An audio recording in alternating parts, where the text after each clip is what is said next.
आज परमेश्वर की वाणी में है धूप की सोने की वेदी। धूप की सोने की वेदी यीशु के नाम में होने वाली प्रार्थनाओं का प्रतीक है। प्रार्थना परमेश्वर पर हमारा निर्भर होना दर्शाती है। यीशु के नाम में प्रार्थनाएं इस धूप की तरह हमारे हृदय में से परमेश्वर की ओर हर समय ऊपर उठती रहनी चाहिए। मूसा को खास तौर पर यह कहा गया था कि यह धूप एक विशेष अनुपात में सिर्फ प्रभु के लिए ही मिश्रित की जाए और वह मिश्रण कभी किसी मनुष्य के लिए तैयार न किया जाए। यह दो बातों का प्रतीक है। पहली बात कि हम अपनी किसी अच्छाई के आधार पर परमेश्वर से प्रार्थना नहीं कर सकते। यह इस बात का संकेत है कि हम सिर्फ यीशु की अच्छाई के आधार पर ही परमेश्वर के सामने आ सकते हैं।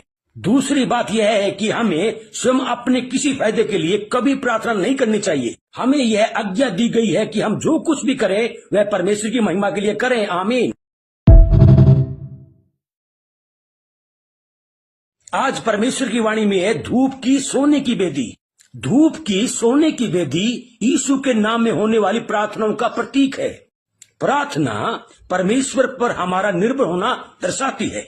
यीशु के नाम में प्रार्थनाएं इस धूप की तरह हमारे हृदय में से परमेश्वर की ओर हर समय ऊपर उठती रहनी चाहिए। मूसा को खास तौर पर यह कहा गया था कि यह धूप एक विशेष अनुपात में सिर्फ प्रभु के लिए ही मिश्रित की जाए और वह मिश्रण कभी किसी मनुष्य के लिए तैयार न किया जाए। यह दो बातों का प्रतीक है। पहली बात कि हम अपनी किसी अच्छाई के आधार पर परमेश्वर से प्रार्थना नहीं कर सकते।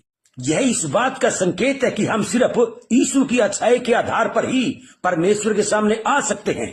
दूसरी बात यह है कि हमें स्वयं अपने किसी फायदे के लिए कभी प्रार्थना नहीं करनी चाहिए। हमें यह आज्ञा दी गई है कि हम जो कुछ भी करें वह परमेश्वर की महिमा के लिए करें। आमीन।